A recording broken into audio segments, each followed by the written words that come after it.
The air in Nishinomiya, Japan, on the night of March 18, 1984, carried a stillness that only exists in a country convinced of its own invincibility. This was the era of the economic miracle. Japan was the world's laboratory, its factory, and its fortress of safety. You could walk the neon-lit corridors of Osaka at 3 a.m. with a pocket full of yen and feel nothing but the cool breeze of the Pacific. But that night, the safety myth wasn't just challenged yet again. It was dragged into the light, stripped naked and held at gunpoint. Katsuhisa Glico, the 43-year-old president of the confectionery giant Ezaki Glico, was at the center of this miracle. He was the man responsible for Pocky, for the iconic Glico Running Man, neon sign in Doton body, and for the simple joy of millions of Japanese children. At 9 p.m., he was doing something inherently human and vulnerable. He was soaking in the family bathtub, letting the steam of a long day wash over him. In a separate wing of the house, his 70-year-old mother, Yoshie, was settling in. His wife and 3 children were just a few rooms away. The silence was shattered not by a scream, but by the clinical sound of breaking glass. 2 men, clad in dark clothing and masked like phantoms from a kabuki nightmare, didn't just break into the house, they invaded it with the precision of a tactical unit. They moved first to the mother's quarters. They didn't hesitate. They bound the 70-year-old woman with wire. Their movements efficient, practiced, and terrifyingly cold. They took the keys to the main residence and moved through the hallways with the confidence of men who had studied the blueprints. They found Katsuhisa in the bath. The transition from the warmth of the water to the bone-chilling reality of a shotgun barrel pressed against his wet temple is the stuff of primal horror. Imagine the steam clinging to your skin as you are hauled from the water, naked and shivering, while your family's muffled cries echo through the house. They didn't want his watch. They didn't want the art on the walls. They wanted the man who held the keys to the Candy Kingdom. They dragged him to a waiting car and vanished into the damp Japanese night. Within hours, the ransom arrived. 1 billion yen in cash and 100 kilograms of gold bullion. In today's term, we are talking about tens of millions of dollars. But the weight of the gold, literally and figuratively, made the demand impossible. 100 kilograms of gold is a physical burden that requires logistics, strength, and a getaway that the Japanese police, 1.3 million strong, felt they could easily intercept. But the monster wasn't interested in the gold. The gold was just the bait to see how the police would twitch. 3 days later, Katsuhisa Glico managed the impossible. He escaped from the warehouse in Ibaraki, where he was being held, found a railway worker, and called for help. He was alive. The ransom wouldn't be paid. The police breathed a sigh of relief, thinking the crisis had reached its zenith. They were wrong. The kidnapping was merely the overture. The monster with 21 faces had just finished tuning their instruments. The police were still dusting the Ibaraki warehouse for fingerprints when the monster decided that the narrative needed a change of pace. If the kidnapping was a failure of logistics, the next phase would be a triumph of psychological arson. On April 10th, 1984, the silence of a corporate parking lot in Osaka was incinerated. Multiple Glico delivery trucks were set ablaze simultaneously. The fire was a beacon, a signal fire to the nation that the escape of the CEO hadn't ended the war, it had only removed the constraints of the rules. A week later, a large plastic container arrived at a Glico office. Inside was not a bomb, but a concentrated solution of hydrochloric acid. It was a chemical threat, a visceral reminder that the monster had access to the building blocks of destruction, But the true weapon wasn't the fire or the acid, it was the mail. The first letter arrived at the offices of major newspapers shortly after the arson. It wasn't scrawled in the frantic handwriting of a common thug. It was typed, clean, orderly, and devastatingly mocking. It used the Osaka dialect, a regional tongue that is often associated with comedy, grit, and a certain man-of-the-people saltiness. But in the context of a kidnapping and arson, the dialect became a jagged edge. To the stupid police, are you idiots? If you were professional, you would have caught us by now. Since you have such a hard time, we will give you a hint. We entered the house through the front door. The escape? We let him go because he was crying. Do you want to play a game? We are the monster with 21 faces. The name was a masterstroke of psychological branding by taking their name from Edogawa Ranpo's villain, the shapeshifter who could assume any identity. They weren't just identifying themselves, they were declaring themselves fictional. They were telling the police that they existed in a world beyond the reach of handcuffs and sirens. They were the forensic zero. The police flooded the streets. Every typewriter sold in the Kansai region was tracked. Every ribbon was analyzed. But the monster had used a pan writer, a common brand with thousands of units in circulation. The paper was standard. The envelopes were available at any convenience store. There were no fingerprints on the stamps. The saliva used to seal the envelopes had been dried, or the adhesive had been moistened with a sponge. They left everything behind, and yet they left nothing.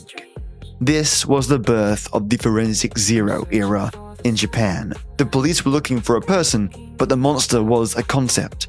They began to send prizes to the police, little hints about where they might strike next, always keeping the authorities one step behind the shadow of a doubt.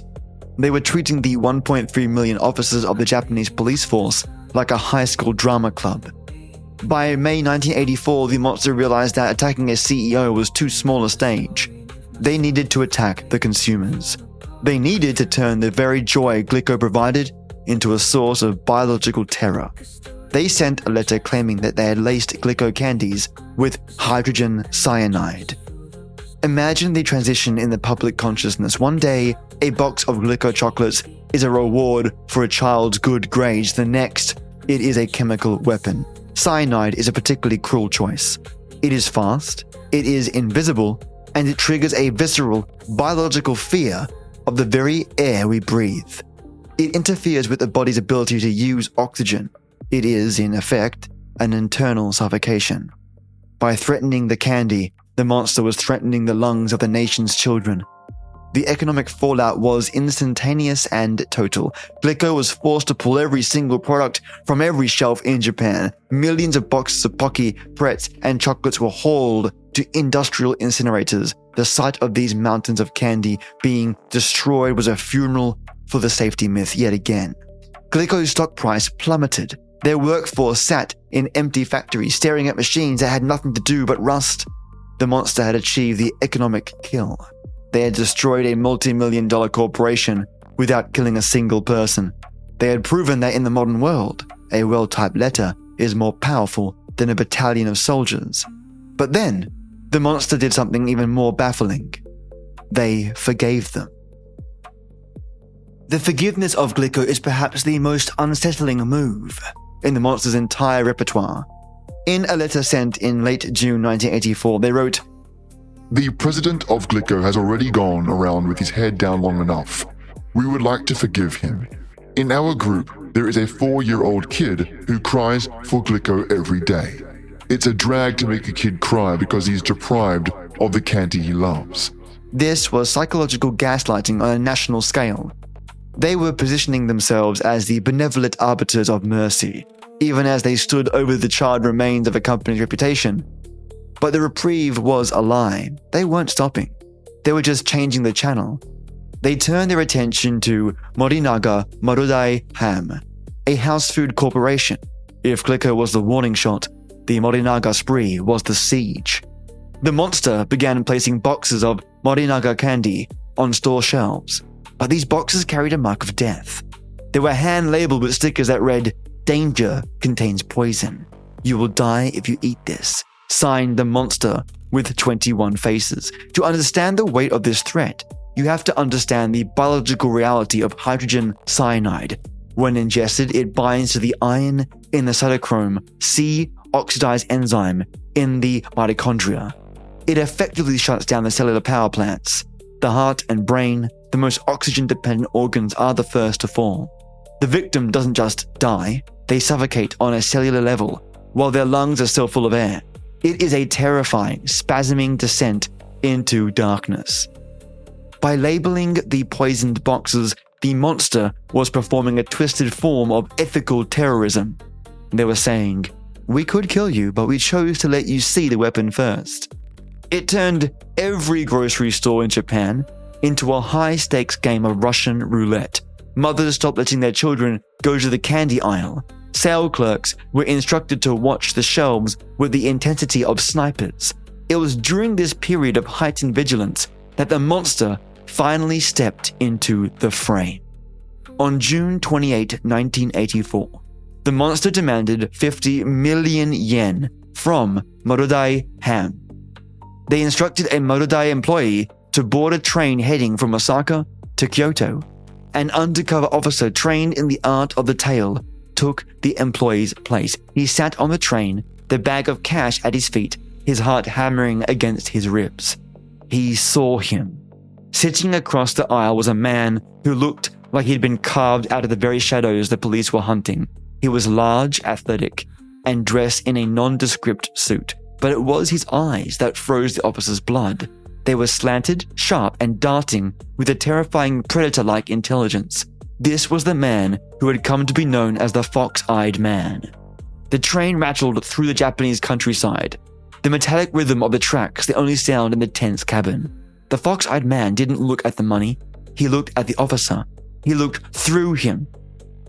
It was a gaze of total chilling confidence.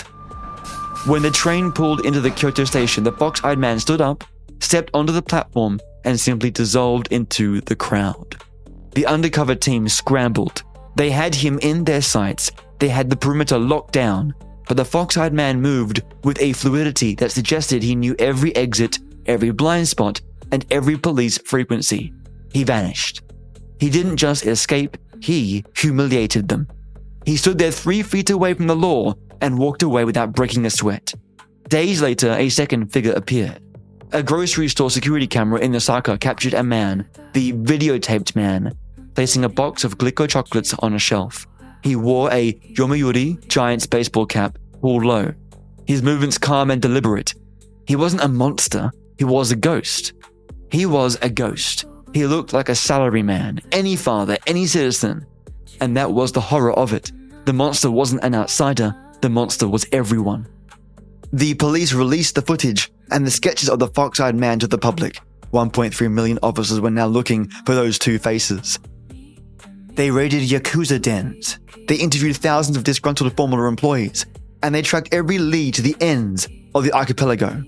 They found Manabu Miyazaki. Miyazaki was a writer and a social critic, with a history of labor disputes with Glico. He was the son of a Yakuza boss. He was brilliant, he was cynical, and he looked exactly like the sketch of the Fox-Eyed Man. The police descended on him like a swarm. They checked his typewriter, they checked his shoes, and they checked his alibi. He had one. He had several, actually. Miyazaki didn't hide. He leaned into the interrogation with a smirk. He was a topamono, a man who lived on the edge.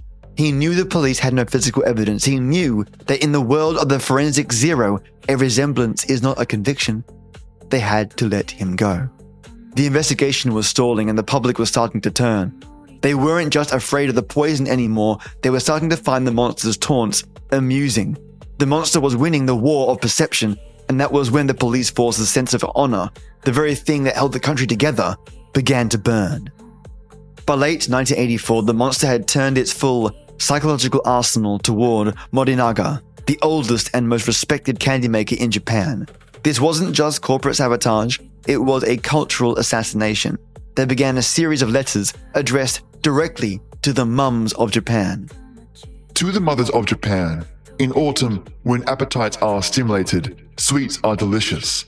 We've put some special seasoning in them. The flavor of cyanide is a bit bitter. It won't cause tooth decay, so buy the sweets for your kids.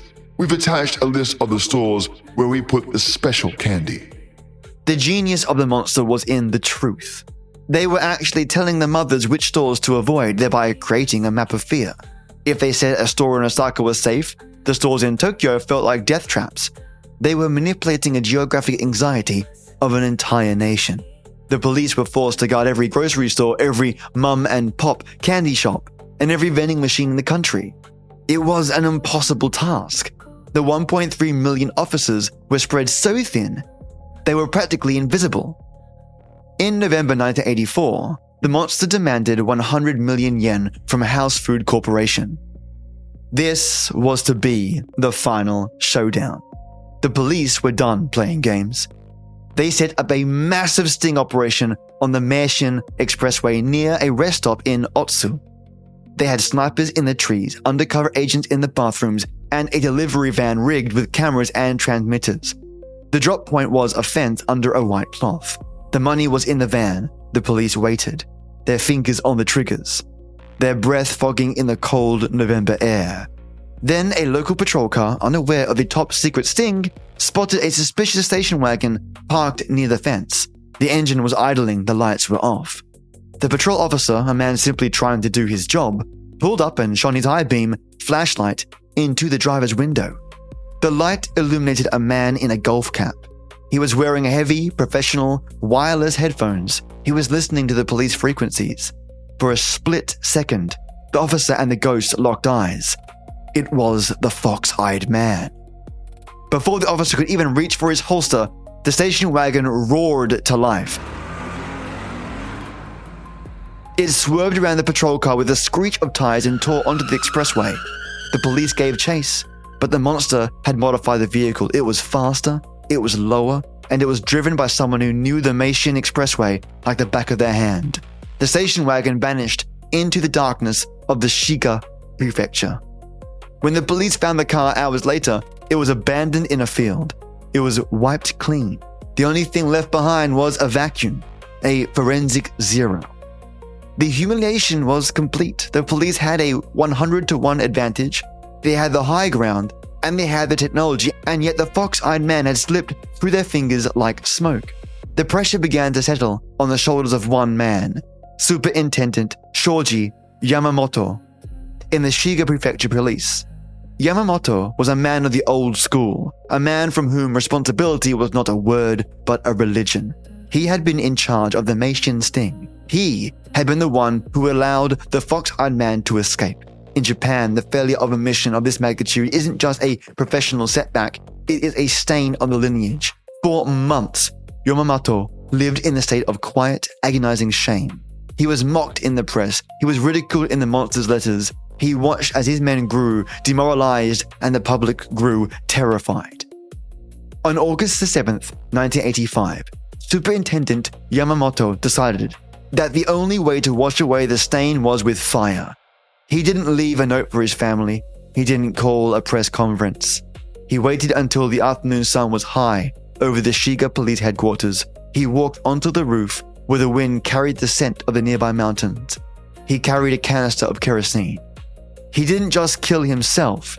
He performed a public ritual of self-immolation. Imagine the scene. A high-ranking official, a man who had dedicated his life to the safety myth, dousing his uniform in fuel. The strike of the match, the sudden roaring pillar of orange and blue flame, the human body in its final moments doesn't just burn, it screams in a way that haunts the very stones of the building. Yamamoto stood in the center of that fire until his muscles seized and his spirit was silenced. He chose the most painful death imaginable to atone for the shame of failing to catch a ghost. The news of Yamamoto's suicide sent a shockwave through Japan. It was the moment the game ended. The laughter in the streets died. The taunting letters suddenly felt like blood on the page. The monster had finally claimed a life, not with cyanide, but with the sheer weight of psychological terror. 5 days later, the monster sent its final letter. The final letter from the monster with 21 faces arrived on August 12th, 1985. It was a eulogy wrapped in a taunt, a document that reminds one of the most chilling artifacts in the history of global crime. Yamamoto of Shiga Prefecture Police died. How stupid of him. We have no friends or hiding places in Shiga. It's Yoshino or Shikigami who should have died. What had they been doing for a year and 5 months? Don't let bad guys like us get away with it. We decided to forget about bullying companies. If we keep bullying them, there will be many more people like Yamamoto. We are bad guys. That means we have more to do than bullying companies. It's fun to lead a bad man's life. Monster with 21 faces. And then, like a ghost fading at the first light of dawn, they were gone. The letters stopped. The cyanide-laced candy vanished from the shelves. The fox-eyed man was never seen on a train again. The videotaped man never returned to the candy aisle. 1.3 million police officers remained on high alert, waiting for the next strike, the next taunt, the next signal fire. But the silence from the monster was absolute. They had won. They had achieved the perfect forensic zero. They had dismantled the reputation of Japan's corporate giants, humiliated the national police force, pushed a high-ranking official to a fiery death, and walked away without ever being identified. They didn't just escape the law, they outlived it. The investigation, however, refused to die. In the decades that followed, the Glico-Morinaga case became the main case for Japan, a bottomless well of conspiracy theory and dark speculation. One of the most persistent theories involves the Yakuza. The 1980s were a time of shifting power within the Japanese underworld. The theory suggests that the monster wasn't a group of geniuses, but a coalition of Yakuza syndicates who were using the candy scares as a smokescreen for a massive stock market manipulation scheme. By short-selling Glico and Morinaga stock just before sending the letters, they could have made billions of yen. The monster was simply a branding exercise to distract the police from the financial data. Then there is the North Korean connection. During the 1970s and 80s, North Korean agents were known to have kidnapped Japanese citizens from the coastlines. Some investigators believe the monster was a state-sponsored unit designed to destabilize the Japanese economy and prove that the safety myth was a lie. The fox-eyed man, with his professional-grade wireless equipment and tactical precision, fit the profile of a trained operative. But for many, the answer lies closer to home. The disgruntled employee theory. Both Glico and Morinaga had a history of intense labor disputes. They were men who had been fired, men who felt they had been cheated of their pensions, and men who knew the internal logistics of the delivery trucks and the factory security. To them, the monster wasn't a hero or a villain. The monster was their justice. The legacy of the monster, however, is not found in the police files, but in your hands. If you look at a box of candy today, whether it is a high-end boutique in Ginza or a convenience store in your local town, you will see a tamper evidence seal. You will see the plastic wrap, the vacuum-sealed pop cap, and the warning that reads, "Do not use if seal is broken." Before 1984, these were rare. After the monster, they became a global necessity. The monster with 21 faces forced the world to accept a fundamental, terrifying truth. Our modern, interconnected society is built on a foundation of trust that can be shattered by a single person with a typewriter and a bottle of poison. The safety myth never truly recovered. In 1998, 13 years after the monster vanished, a woman in Wakayama poisoned a communal pot of curry at a summer festival, killing 4 people. She was caught, but the nation's first thought wasn't, "Who is she?" It was, "Is the monster back?" The monster with 21 faces is the ultimate forensic zero because they didn't just leave no fingerprints. They left no why, no reason. They showed us the mirror of our own vulnerability, and then they broke the glass. Now, the mystery of the monster was never just about the poison. It was about the medium. To understand the depth of the forensic zero we're talking about, one must look at the tool of the crime, the pan-writer typewriter. In the early 1980s, Japan was the world leader in electronics, but the typewriter remained a staple of corporate life. The monster didn't use a common office machine, they used a specific model that left a unique, microscopic signature on every character. The police thought this would be their silver bullet. They tracked down every single panwriter sold in the Kansai region. They interviewed store owners, checked sales receipts, and even examined the garbage of hundreds of suspects. They found the ribbons, they found the paper, but they never found the hands that typed the letters. The monster had anticipated the forensic search.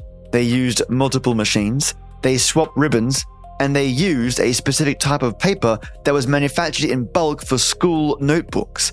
They were hiding in the most obvious place, the mundane. This was the core of their zero status. They didn't use exotic weapons, they used the very fabric of Japanese everyday life, hiding in plain sight.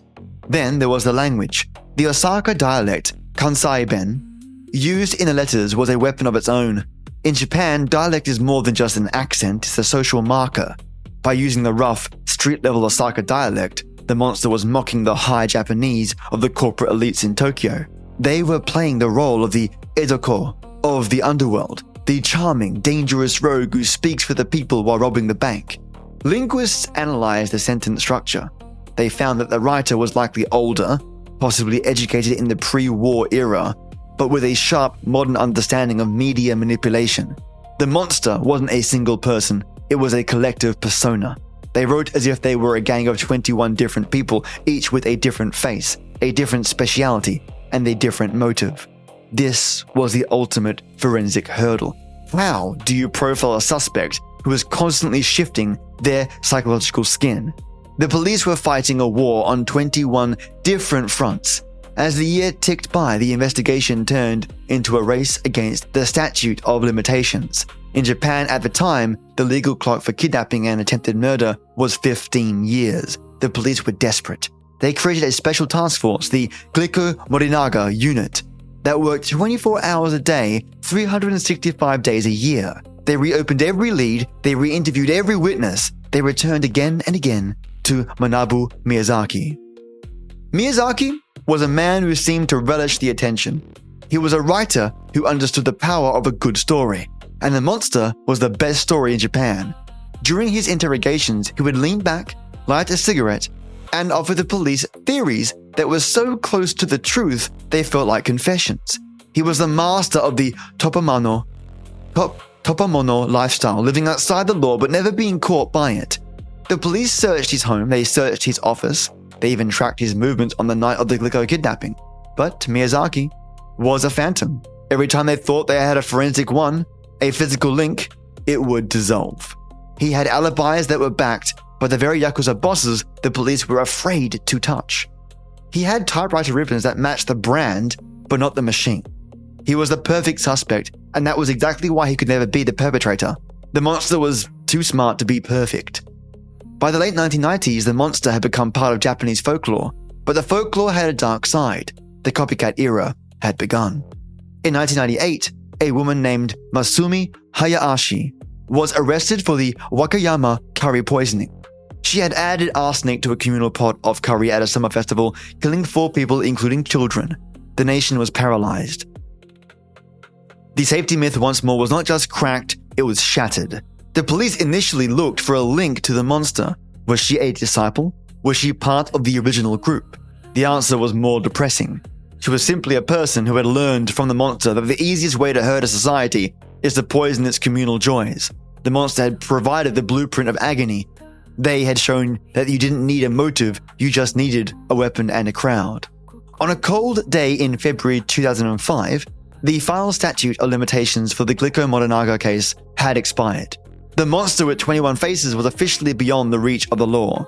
The case was closed, but the wound remained open. To this day, retired officers from the Glico-Morinaga unit meet in small bars in Osaka. They drink, they smoke, and they look at the old sketches of the Fox-Eyed Man. They talk about the Meishin Expressway and the Otsu rest stop. They talk about the fire on the roof of the Shiga headquarters. They know that the monster didn't just get away with the crime, they got away with the nation's peace of mind. The Forensic Zero legacy is not just about the lack of evidence, it's about the presence of fear. It is about the realization that in a world of neon and glass, there are still monsters who don't want your money and they don't want your life. They want to see you check the seal. They want to see you hesitate before you take a bite of candy. They want to see you look over your shoulder on a train in Kyoto. I have been your tale teller, and the archives are about to close for tonight. Remember, the monster didn't die in 1985. The monster just moved.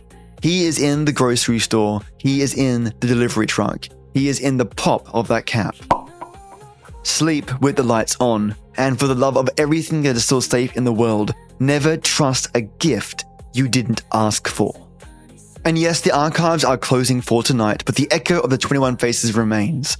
It's a chilling reminder that the world we consider safe is often just a fragile agreement between us and the shadows. This deep dive into the Glico-Morinaga Case file wouldn't be possible without the vanguard who keeps the lanterns burning here at Stories, Fables, Ghostly Tales. To my vanguards of the archives, a massive, jaw-dropping salute to our brilliant supporter, our Ode Night Tea Titan, Matto Star. Your unwavering support is the very bedrock and spine of this channel. Just as the investigators stood firm against the taunts of the monster, your presence provides the stability needed to keep these files open. Thank you so much for being the pillar of our community, my friend and my supporter. Not an episode gets uploaded without me thinking and thanking you for your support. You're a superstar.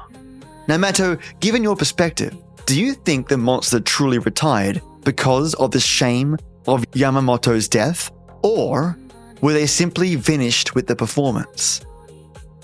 What are your thoughts, Matto? I'm keen to know. I also want to thank my amazing White Tea Warlords, 3 in number, 3 in strength, and thank you so much for your support. I am grateful to know and have Lesosaurus Rex. Your energy keeps the archives from becoming too cold. And may your gym session today be ever strong and ever epic. Please do 4 or 5 extra reps of your hardest exercise. Push the envelope, legend. Thank you so much for your support and have a great week ahead. And my next White Tea Warlord, Maya, the Queen of Cats, your keen eye for detail helps us spot the patterns in the forensic void. Thank you so much, Maya, for your never-ending support and never-ending kindness. Thank you so much and have a brilliant week ahead. And my final White Tea Warlord, Sangeetha the Seer, one who sees what others miss. Your dedication ensures that the names and stories of the past are never truly ever erased. Thank you for your support and have an epic week ahead as well. And to my White Tea Warlords, in an age where everything is tracked and everyone has a camera, do you think a forensic zero like the fox-eyed man could exist today? Or has technology finally made the world too small for ghosts? I mean, that's really a question not just to my White Tea Warlord or my Ode Night Tea Titan, but also to all you lovelies out there. Do you think it would be impossible to pull off what the monster with 21 Faces did back in 1984? What are your thoughts? I also want to say a massive thank you to my Earl Grey enforcers. You are the front line, the watchers in the comments, and the ones who share these tales with the world. Your vigilance ensures that we never have to face these monsters alone. I am lucky to have Chad Warren, Peter Raffaelli, Just Heather, Juicebox Andy, Divided by Zero, Paige Kramer, Kimberly Suzanne Fletcher, Jane Gumnick, Michael Krupp, and Steve the Creeper. Thank you so much for your support. If you want to support this podcast, myself directly, all that goes into research, sound effects, and also music, feel free to visit my Patreon, which is www.patreon.com/SFGT, where you can support me directly. All support gets you early access by a whole week and also gets a high quality audio extract for that week. I'm talking about super duper crystal clear. So thank you in advance for even considering, mates. I've been your tale teller. Sleep with the lights on, keep your eyes on the shelves, and for the last time tonight, check the seal. And I will see you next Sunday.